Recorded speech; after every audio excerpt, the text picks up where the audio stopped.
everyone, it's Maggie, and welcome to Spill the Milk. This is a podcast for mothers of NICU babies. The goal of this podcast is to help mothers better understand the ins and outs of the NICU and to also provide support to moms who may be struggling during their baby's admission.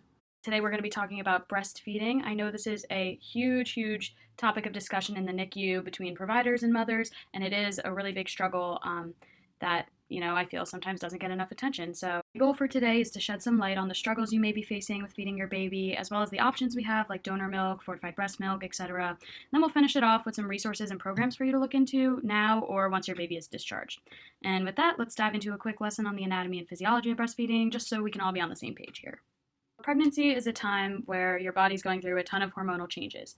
I'm sure at this point you've probably heard estrogen and progesterone being thrown around. These are just hormones which are essentially chemical messengers traveling through your blood that can act on different receptors and cause chemical reactions or changes in your body. During pregnancy, both estrogen and progesterone is released by your placenta, which cause an increase in another hormone called prolactin. Now, by the name, if you break it down, pro means produce and lactin means lactation, milk. And this all starts around week 16 of pregnancy. Throughout your pregnancy, these levels will continue to raise, and it may make you wonder why you don't start lactating during pregnancy. Some women do, but generally we don't. And that is because really high levels of estrogen and progesterone actually block the receptors that prolactin acts on. So, despite having those really high levels of prolactin, you're not actually getting that message down to produce the milk. Now we fast forward to delivery, where the placenta is finally removed. Therefore, estrogen and progesterone are no longer being produced by the placenta because it's not there. And so it is up to you and the baby to keep that reflex going, to keep producing more milk. Then we get to the second stage of breastfeeding, which is milk ejection. Now, we do add another hormone to the players here, and that is oxytocin. You may have heard it called the love hormone before, and that is because it's known to be released during bonding, and it has stress-reducing properties as well. This leads to something called milk letdown, which is the expression or leakage out, I guess you could call it, of milk from the nipple. This is triggered by tactile stimulation or touch of the nipple, so when your baby latches on and is feeding, that's going to keep this feedback loop going to keep producing more milk. So as you can see, this combined release of oxytocin and prolactin leads to successful lactation. Now, you could probably guess where it gets complicated if your baby is maybe premature or has some anomalies associated with it, or if you didn't have a natural labor. If your baby was born premature, there's a chance that those hormone levels didn't have a chance to grow to an appropriate level. Therefore, it may take a little bit longer for your milk to finally come in. In fact, the American College of Obstetrics and Gynecology recognized this, and they made it a rule to only do C-sections at 39 weeks and above for that reason. And it does make sense because the younger the baby, the less developed they could be, so they might have immature or poor reflexes, such as the suck reflex or rooting reflex, as well as trouble with coordinating the mouth movements required for a successful latch and successful feeding. And there could also be anatomical anomalies, such as a cleft palate or a tongue tie, that make it difficult to get a good latch. I actually read a study where they saw decreased milk volumes in women who experienced a C-section just because you don't really have that natural pulling away of the placenta and hormone shifts that are necessary for lactation. And the same thing goes for women with gestational diabetes and if they had a stressful vaginal delivery, because the hormone concentrations are all affected by those disease states. And surely enough, these are very well reasons that your baby could land in the NICU for at least a few days. Now you see how it all kind of comes full circle and why we have to do the things we do to make sure your baby can grow and develop properly. And that brings us to our next topic of formula preparations and feedings in the NICU. If you're listening to this podcast, I'm sure you've at one point or another struggled with breastfeeding. In fact, about 30% of women with term babies struggle with breastfeeding or report some type of obstacle associated with it. This number is expected to be even higher in women with preterm babies for the reasons we talked about in part 1 of this podcast. So, if not everyone's able to do it, what options do we have? To start, a small sum of moms are still able to breastfeed, maybe not a huge supply, but a little bit, and this is still accepted by NICUs almost everywhere. This is why we have lactation consultants and providers who are trained in supporting and educating women who are struggling to breastfeed, because there are proven benefits to breast milk. We can see these benefits even clearly in premature babies, such as a reduced risk of necrotizing enterocolitis, which has to do with the intestines. It's also known to help protect against sepsis, chronic lung disease, and it can cause an increase in neurodevelopment in the premature baby. A lot of this has to do with the oligosaccharides, or sugars, found in the breast milk, and also the presence of maternal antibodies in the breast milk. Not to mention, there's increased brain growth and bonding due to the contents of breast milk and the hormones released during breastfeeding that we talked about before. However, we do recognize that insufficient amounts of breast milk may be frustrating for a mom to experience. Luckily, there are fortifiers and formula that we can add to mother's breast milk to add to the volume or the calorie content so that the baby can grow as efficiently as possible. The good news for NICU moms of preterm infants is that they need the help anyways, so having to supplement with formula isn't a failure at all. Preterm infants require more protein, calories, fatty acids, minerals, the list goes on and on. So it's regular practice for an infant born before 35 weeks to have a fortifier added to their formula. We call these human milk fortifiers, or HMFs, and they can come in either a liquid or a powder form. Some are derived from cows, so they're bovine derived, or they come from human milk that has been donated. And in the NICU, we see more of the liquid preparations just because the sterilization process is a little bit easier in liquid preparations.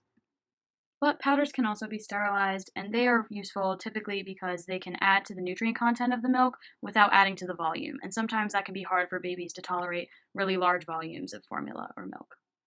Now we can even get down to the nitty-gritty of the types of proteins found in HMFs. One of the most common that I've seen in the NICU has been HHMF, which stands for hydrolyzed human milk fortifier. Hydrolyzing the proteins changes its structure and makes them more readily absorbed by the premature gut. A lot of times babies that are premature are underdeveloped in all body systems, so it can be hard for them to absorb and digest certain proteins or fats or substances in general. By changing the structure, you can add more protein to the mixture and still have a good amount of tolerance. In addition, we can also add fats and vitamin supplementation such as vitamin D and iron for babies who are deficient. And in case you're wondering how we figure out what volumes and formulations to use for babies, we always check their growth chart and expect a weight gain of 20 to 30 grams every day.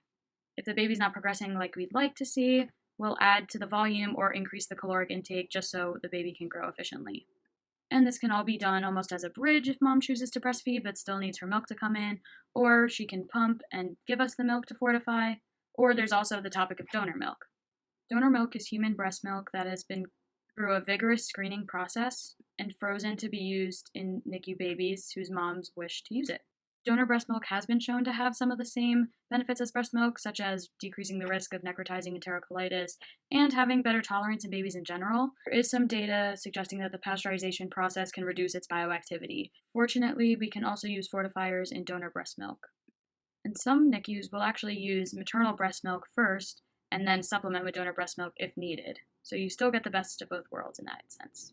These formulations are delivered either from mom's breast or a bottle, or most commonly an NG tube or an OG tube, which are tubes that go either through the mouth or the nose and trail into the stomach. That's what we most commonly see in the NICU as far as feeding, until the baby learns the cues to feed on its own. Now the question remains, where does donor milk even come from? Since we're located in the Lehigh Valley, there is a Lehigh Valley Breastfeeding Center Milk Depot that is run by the Mid-Atlantic Mothers Milk Bank. This is a place where mothers who wish to donate their breast milk go through regulated checkups, in terms of their health history, social history, why they're donating, their hygiene, and they get blood labs drawn as well. The milk is meticulously screened and cultured by nursing and lactation consultants who are trained, even after the pasteurization process, to ensure that the milk is sterile and safe for consumption. In terms of purchasing the donor milk, a lot of places have income-based sliding scales for lower-income families, or many times in the NICU, the hospital will cover the cost. Some donors even follow special diets and donate specifically for preterm babies, which I thought was pretty interesting. So if you would like more information on donor milk, specifically in the Lehigh Valley, you could go to info@lvbreastfeeding.com or visit their website at midatlanticmilkbank.org. Last but not least, some moms choose not to use any breast milk at all and go straight the formula route, which is totally okay. Similac and Enfamil both have preparations specifically for preemies. The one that I see used most often is NeoSure, which has increased protein, vitamin, minerals. It's more sensitive for gas, and you can add fortifiers in addition to the formula to increase the calorie content. Now for our last topic of the day, it's a word on WIC. If you haven't heard of WIC, it's a supplemental nutrition program run by the USDA or US government for women, infants, and children, hence WIC.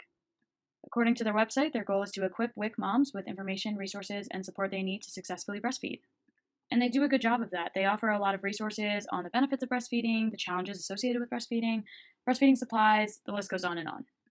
They also have peer counselors who are moms in your area, as well as a buddy pairing system for general support. And they also have incentives as far as grocery shopping for moms who do breastfeed. They claim that breastfeeding moms supported by WIC may also receive an enhanced food package, breast pumps, and other supplies, and they're allowed to participate in WIC longer than a non-breastfeeding mom. However, WIC supplies low-income women, and a study suggests that low-income women also have the lowest rates of breastfeeding in the United States. So to me, this was a little controversial, but in terms of their message and their goal, they are doing all the right things. But part of me does wish that there was a little more help for lower-income women who may not have access to prenatal care or comorbidities associated with pregnancy leading to preterm births or NICU admissions, or these moms have to work. They have to return to work, so maybe pumping isn't very conducive to them. They do a good job of addressing the lack of education because that is a big chunk of starting breastfeeding. But as far as women where breastfeeding isn't quite an option, I feel that WIC is lacking. What they do offer is women can get a WIC package where they can purchase powdered formula. The brand that I've most commonly seen them cover is Similac and Similac Sensitive. And this is also covered under their partially breastfeeding plan. So, in addition to all the food that they cover, you can also get powdered formula. But at the same time, your options are pretty limited. And if your baby has an allergy or a sensitivity, it may be hard to cover the cost of a special formula. So, all in all, I do think it's beneficial to look at, but at the end of the day, this is a conversation to have with the NICU providers there or even your OBGYN on what plan after discharge is best for your baby. And for mothers out there who haven't given up yet on breastfeeding and are still trying, keep going. Don't give up. You've heard it once and you'll hear it again. The best thing that you can do for your baby is feed your baby. Not every picture is going to look the same, just like every baby is different. As long as your baby is growing and happy and healthy, that's all that matters at the end of the day, regardless of how they're getting their calories. And with that, I hope this podcast was beneficial to you. We hope to see you next week here on Spill the Milk, and I wish you and your baby the absolute best. Bye, Mama.